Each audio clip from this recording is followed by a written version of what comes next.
we have seen families transforming. We have seen families that were broken and coming back together. And we give God all the glory. Merry Christmas, On the Ground listeners. If you're new here, the podcast takes you to the front lines and behind the scenes of our work around the world. And I'm your host, Christy Graham.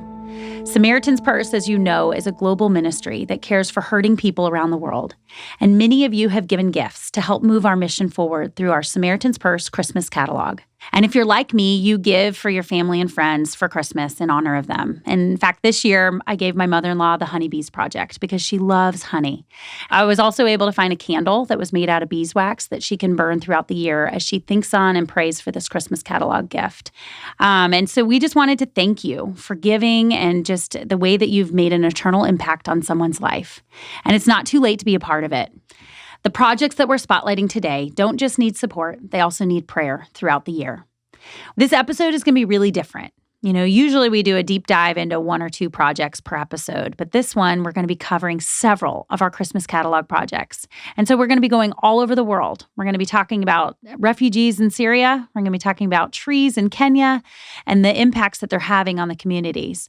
But you're also going to hear a lot more voices because each of our podcast team members have picked a project that means a lot to them. And so they're going to explain why they chose this project and why they wanted to learn more. And so you're going to hear so many voices. Again, we're going to do just a small dive into many projects. And so it's going to be different, but it's so exciting. And I know you're going to love going around the world with us.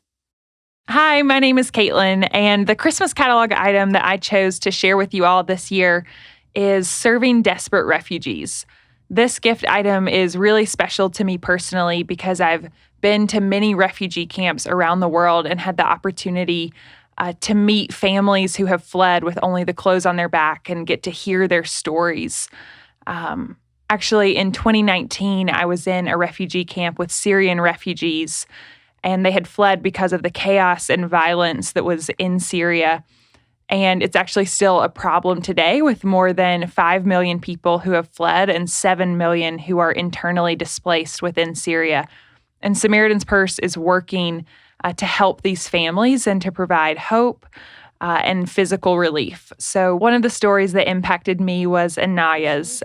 Back home, Anaya's family had land and a beautiful home in the city. They were well off. And then when the war came, they were displaced. They fled with their children, with nothing but the clothes on their backs. And now they are living in a camp for internally displaced people. And the conditions there are harsh, and their health is suffering because of it.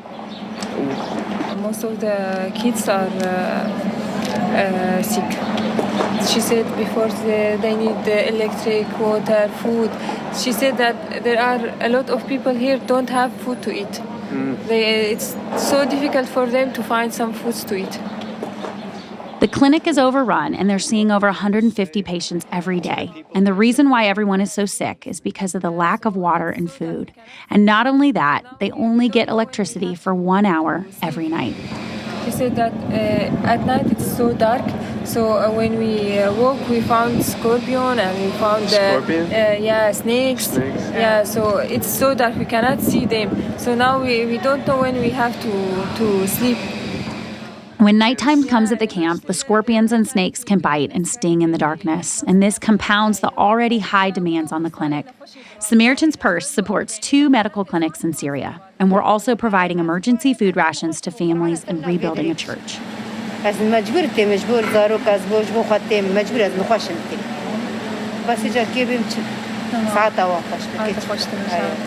She said that first I want to thank those people who are supporting this clinic.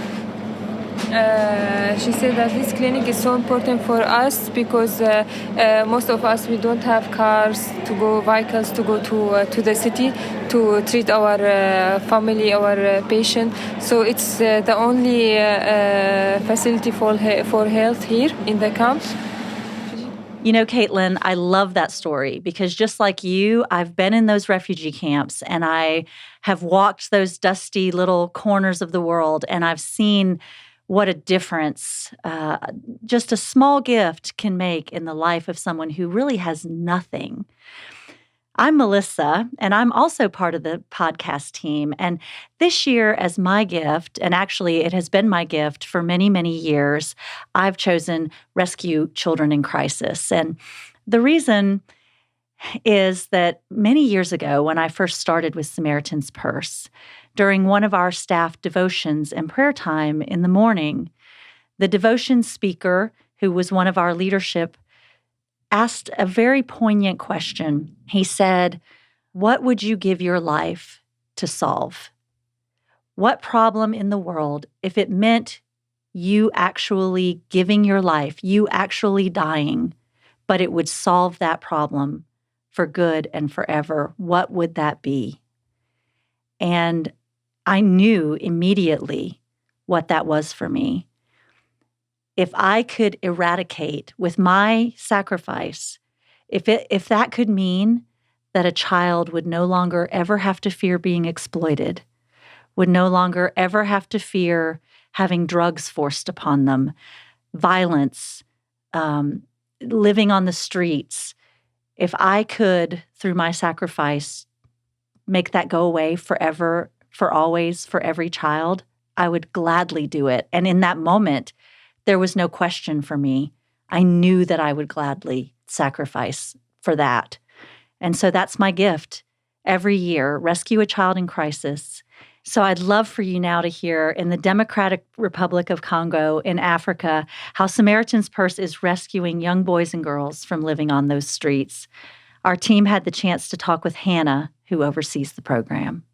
This program started in 2018, and there was need because of the conflict that has continued to date in Eastern DRC, specifically targeting the children on the street, because there was a huge number of children on the street as a result of conflict. Once a child has been on the street for over 2 years, they're given a new name by their community. Their identity shifts to being unwanted, unreachable, and lost. And even after a few weeks of living on the streets, many are addicted to drugs. They're pulled into violence and theft. And Samaritan's Purse connects with the local church to identify these children that are most in need. We have so far 40 church leaders that work alongside our project. And after identifying them, we take them through the training. The first intervention is the Word of God. The church identifies the children in need, and then Samaritan's Purse gives them a warm home to live. We provide them with shelter, food, protection, professional counseling, and, of course, knowledge of God's Word. And then, if it's the best fit for the child, they can be reunified with their family. I have one particular case of a boy who was reunified in 2019. Mm-hmm. He's still it's one story that really touches my heart so much, because this boy had been on the street for over 3 years. Yeah. And he was so addicted. His name is Benoit. When he was only 8 years old, he fled to the streets after his mother remarried and her husband didn't want him in the home anymore. For 3 years, he lived on the street and he was trapped in addiction.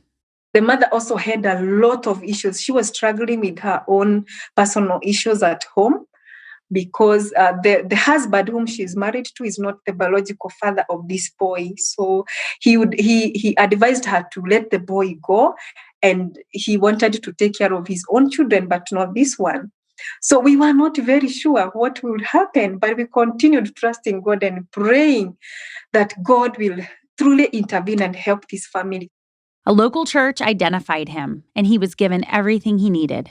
He also dedicated his life to Christ and was completely transformed. Samaritan's Purse followed up with his mother and family, and they also became believers as well. What a powerful story. He has grown so big and so jovial. The parents have, especially the mother, has transformed. Mm. She has really, really, really transformed, because she never used to go to church. And during one of the sessions by community workers, because we asked them to also support even children that have shown positive changes from 2019. So through the visits by community workers, her mother gave her life to Christ. And that was a hallelujah to God. And her life has really changed. She's also able to, encourage the children to go to church. And the family has transformed. The boy is doing very well. And so many other boys. If I was to begin telling stories of these boys, I always thank God. I thank God because it is His doing. I desire also the same to happen to our children and also to their families. And I believe DRC will be a better place, even if it's one child that is transformed. A destiny of a generation is transformed. And I give God all the glory. Isn't that so powerful? I love hearing stories of how God is saving the lives of children, families, and communities. I'm Robinson, and I have the pleasure of weaving these stories together as the audio engineer for the podcast. This year, I want to share more about the gift, Bring Water to a Community. I love the water projects, and the thought of Samaritan's Purse being able to give clean water to remote villages in desperate need really speaks to my heart. I hear in a lot of the stories that one of the main needs immediately when Samaritan's Purse hits the ground is clean water. Beyond that, it has a ripple effect. A woman doesn't have to travel miles to get clean water and have to leave her child at home or carry her child with her. And if kids have clean water, they don't get sick as often. The community doesn't get sick as often. Bringing clean water reminds me of this scripture. I think about it often in the stories in the podcast when we're talking about bringing clean water to people. It's in John 4. Jesus is talking to the woman at the well, and he says, "Everyone who drinks this water will be thirsty again. But whoever drinks the water I give them will never thirst. Indeed, the water I give them will become in them a spring of water welling up to eternal life." And that Jesus is saying, differentiating between the physical and the spiritual. And I think it's beautiful here that we're physically parched, but we're also spiritually parched. And that when I give you my water, it will spring up and bless others at the same time. And that's what one of the amazing things about Samaritan's Purse is that they do quench that physical thirst immediately. And it also comes with the gospel, which quenches the spiritual thirst in the way that only the gospel can. A few months back, our team talked with Barry, the Samaritan's Purse country director in Cambodia. For a quarter of the year, they have a wet season where it rains constantly.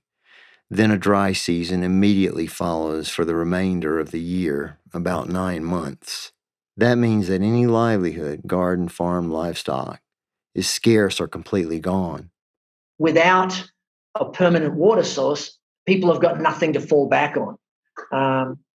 Because of the lack of water, people have got no choice. There's no work, there's no agriculture, so they have to leave. And so that starts that whole negative social circle of the parents leaving, the positive influences in the village leaving, and so you're just left with grandparents in a mess. We identify communities that are extremely dry. We ground surveys and drill wells where the need is the most. And after the well is complete, we actually build tanks and piping systems to get water to homes. For the first time in people's lives, they can turn on a tap in their house. There's no more walking to wells. The elderly and the sick have the same access as the strong and the healthy. And so disease goes down, school attendance goes up, and education. And the entire community is impacted by the drilling of a well. When you drill a well, where you can get groundwater, everything changes. Because when you drill a well, it's not just you've drilled a well and it's finished. The well is the beginning. The well is the beginning of hope. It's their ability to build a future. It's the beginning of community getting stronger. Barry told us a story about a grandmother living in a remote village. Her children were working in Thailand to help make money for the family, and so she was taking care of the 10 grandchildren. She only had a small garden, and it wasn't enough to provide for her family.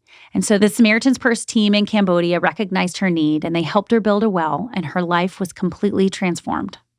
And so she got the first well. And if you go back and visit her today, her life is transformed. She has an oasis of vegetables and fruit trees and chickens. The grandmother made enough money from watering her garden that her children could move back home to their village, work in the garden, and raise their kids themselves. Her husband, children, and grandchildren all gave their lives to Christ and are now village leaders. Talk about a generational shift. If you go back to visit that lady today, she says, I've gone from being the poorest and the most disadvantaged. I am now middle class. The village looked to her because she learned how to dream. The water gave her the hope to dream of a better future. And in that, now her children have come back from Thailand. So she's no longer looking after the grandkids anymore because they make enough money with the water to support the family. It's amazing to hear how an entire community was changed because of just one well. Hi, my name is Summer, and when I was young, I actually picked out items with my family from the Christmas catalog every year. I would get the Christmas catalog, sit on the kitchen floor, flipping through and seeing which item I wanted to get. And usually throughout the year, I'd let my allowance money pile up so that I could get an animal for a family, for a child across the world. And because I always chose the animals, I wanted to showcase the honeybee's gift. When ISIS invaded Iraq in 2014, the Yazidi people were forced to flee from their homes and everything they knew. Now Samaritan's Purse has this opportunity to help the Yazidis return to their homeland of Sinjar through livelihood programs, like giving beehives to families to help them to begin again. He said, I hope for the future to have more bees, and nothing like it in the whole world. And our honey here, nothing like it, the Sinjar honey. The famous black honey from the beehives in Sinjar is known to be extremely high quality and some of the rarest in the world. Beekeeping and honey production are a longstanding practice in this region. A man named Ronnie received a beehive, and it truly changed his life. 1,400 beehives have been given out through this program through Samaritan's Purse. So in the past, he says, I had sheep, but because of the ISIS and all has gone. And now, thanks to SP, they give me the bees, and I spend my time with the bees. At the time ISIS invaded Sinjar, Ronnie lived as a shepherd with a flock of sheep to make ends meet. They stole his flock, robbed him of his livelihood, and so he had to flee with his family, and they were desperate for 4 years before they were able to move back to Sinjar. The beehives from Samaritan's Purse that he now has give him a livelihood to return to. He said he takes his musical instrument, and sits by the bees and plays his music. Ronnie can sell the honey to help support his family. And he told us that by caring for the bees, playing the music, and creating something valuable helps heal the wounds from his past. But he also says that there's nothing that compares to the Sinjar honey. So he said, this is like gold. Yeah, this is a grace from God. Wow. Yeah, he said the Sinjar honey, nothing like Sinjar's honey. I love that Ronnie and his family were able to rest in the Lord's goodness through taking care of the honeybees. The Yazidi people went through something unimaginable, and a small gift like a hive of bees can change the trajectory of a family's life. My name is Kendra, and this year I'm giving to the Empower Vulnerable Women gift from the catalog. Many of the vulnerable women's projects that Samaritan's Purse focuses on help women that are about my age or sometimes younger. I find myself stepping in their shoes, and my heart breaks for the things that they have to endure each and every day. Niger is one of the poorest countries in the world in terms of income and education. Girls are typically married as soon as they reach puberty, which is shortly after their 10th birthday, and their parents view education as a waste of their time and their resources. This causes a cycle of misinformation to spread from generation to generation for these women, and they crave better knowledge to take care of their kids. Our team heard more from Grace, who you may have heard on our podcast before. She tells us more about how the ministry is meeting these women in remote villages of Niger with education and God's love. Girls get married very young, even from the age of 11. So an 11-year-old girl is a child. And so when she walks into her husband's house, psychologically, she's looking at him to be a father, because she's still a child. So what is the capacity of this young girl to be empowered or to be independent at that age and, start to have babies even at the age of 12 or 14? So our programs, our projects are some of the very first opportunities that these women have had to be empowered, to have an income generating activity, to even, maybe start or ever think of starting a small business, to have some form of literacy, some, promotion or health promotion or some form of education. It's their first time to even be able to learn. Our Samaritan's Purse staff in Niger go out and teach these women in groups. They talk about building a business, the basics of nutrition and hygiene. They even teach them how to read and write. But most important, they share the gospel and God's love for them. So many women are drawn to this program because they've never had a formal education or opportunity to learn a lot of these things. So we use the care group model in our health and nutrition programming, and we divide women into support groups. And in one of the group meetings, we shared the topic, the health and nutrition topic of the day. And then we also started to share from the book of John about love and, loving the love of God, and how when God's love is in our hearts, we are able to love our neighbor and ourselves. On this particular day, there was a woman in the crowd that came forward to our teams, and she began to tell her story. And this woman, during the sharing, she just broke down and started to cry and asked to see the SP staff who was leading the group session. And when she saw her, she expressed what she was going through, how she had been through divorce after divorce, and even her current marriage was at risk of a divorce. And she just said, I want prayer. If this love is real, I believe this love can also save my marriage. Because she had no education or ability to provide for herself, she remarried each time after divorce. She just wanted to feel loved. We prayed with her, and even, some things that the husband was going through, even health issues, we were able to pray with her and with him, and his health, was restored. Their marriage was restored because she had been through so many divorces that she had just given up on marriage as a whole. And, she said, I truly believe in this love. I believe in this God that you're preaching to us. But she says, I'm afraid in my community, if I openly confess, then I will be persecuted and I'll have to move away. I won't know where to go. But I believe in this love, and I know my heart has been touched by something. I'm feeling something that I haven't felt before. I have peace in my home. My husband's health has been restored. This woman had been coming to the sessions for education, but she was changed and transformed by God's love.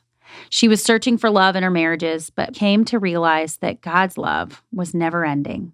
They had been studying John 15:9 that says, "As the Father has loved me, so have I loved you. Abide in my love." And that just resonated with her. She wanted that abiding love. And so as you can see from her testimony and story, there's so many great stories coming out of these programs. And it's hard to dive in and then move on, but we want to tell you about another project. And that is something that I wanted to learn more about just because it sounded interesting, to be honest. I didn't know anything about it, and I just wanted to dive deeper. And it was Plant a Grove of Trees.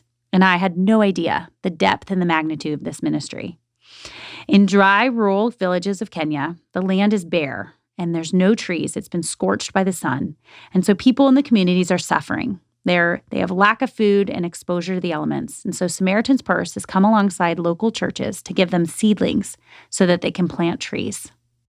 So can you talk to me about planting groves of trees in Kenya? And we just, as we are sharing, we can't share all the projects that the catalog is offering this year, but we wanted to dive deeper into a couple. And this one just piqued our interest because we didn't know much about it. And I know it's a big, thriving project in Kenya, but can you maybe talk about why there's a need for this and what exactly this tree program does. Yeah, so this is actually one of my most favorite projects. I figured out that the areas where we were working in were very bare. They didn't have trees. And so I got into a conversation with older men in the communities. And when I asked them, if this is the way their region looked, they said no. I mean, in the 50s and 60s, there were huge, tracts of forests in the areas that they live in. But because of the population increase and the demand for firewood and wood for building, then people cut them down, but never replenished that.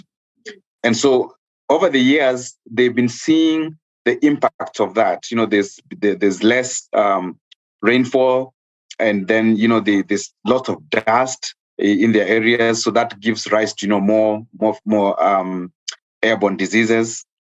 There's less grass or even, crops for people and animals. And so there's more drought, so to say, and more hunger for that matter. Samaritan's Purse aims to assess and figure out which trees will do best in the different environments. In this area, they found beautiful trees that have large trunks and provide a lot of shade. And when they're planted, people come from all over to see the beautiful trees. So in terms of the tree planting, we have tested and tried quite a number of trees in these areas, and we've come up with about 3 or 4 seedlings that do well in these areas. They withstand the harsh weather. They cannot be eaten by goats, and they need very little water, to grow. Wow. Sounds like a lot of teaching and training so that, after Samaritan's Purse leaves, they now have this partnership with these local churches, and they have a trade and a way to continue on. So I feel like, you're teaching them so much physically, meeting needs, but then also, I think, a skill that lasts forever. But talk to me about the impact you're seeing spiritually, for eternity. What do these programs do to these communities for a spiritual harvest? We have lots of activities, spiritual activities that go on along these, tree projects. We have the Jesus film. We have these trainings by, for the pastors and by the pastors. We have some church building as well, construction of, roofs for churches that lack a place to worship in. But the ultimate teaching that we give all these communities, including the school children, is, managing a tree, a seedling, is synonymous to your faith. Your faith will not just crop up. You are intentional about your faith, about nurturing your faith. And so the way you nurture a tree, grow it, water it, weed, sometimes you may need some pruning. And the Bible has all these. And so the faith that we have as Christians is actually synonymous. Cultivating it and growing it is synonymous to what we do with the trees. And so when we nurture a tree, we see someone or an aspect of faith growth in the community. These trees not only help people in learning new methods of farming, but empowers the local church to share the gospel. Our team heard a powerful story of a woman named Esther, who was actually featured this year in the Christmas catalog. The local church in her village was given seedlings, and they began a community garden of trees and vegetables to help treat farming methods. She was invited to attend, but she was hesitant at first. She used to go to church, but she stopped. She was bitter towards God, and she chose a life of isolation. She was used to farming on her own, struggling and bearing the weight by herself. She didn't want to be with community or be around people, but she was drawn to the trees and wanted to learn more about this program. Now, according to her, that fellowship had some unique togetherness, which was not witnessed before. Now they were doing all their things as brothers and sisters together. That one has also changed because at the moment, as a family, they are praying almost all the time during morning, when they wake up, even if the evening before sleeping, they will now pray. That one is now the family in the house. They normally do almost their thing, but they're starting with prayer. Esther was hardened toward God because of the difficulties in her life. Because she was drawn to the trees, she had the chance to be reconciled to Jesus, and the gospel took root in her life. He's saying that problems are there, but whenever since she knew Jesus, whenever she prays, she's having that hope of everything. Now that keeps her moving. If you go to our Instagram, we posted a few pictures of Esther, and her smile is truly contagious. She's radiant with the joy of the Lord, and she has found a community who uplifts her. Thanks for tuning in today. I loved this trip around the world. I loved sharing projects from refugees to Syria to trees in Kenya. The work we do is so diverse. And I've said it before, the vehicle is different, but the message is always the same, sharing the good news of Jesus Christ with a broken world. If you want to know more about some of these gifts, we'll put the link of the catalog in our show notes so that you can read about each one. There's 41 gifts, and we only covered a few, so I encourage you to read more about each one. I hope that you've had a Merry Christmas, and we'll see you in the new year. We're so excited for what God has in store for 2022 and to be able to share stories with you along the way. Thanks for your prayers, and God bless you.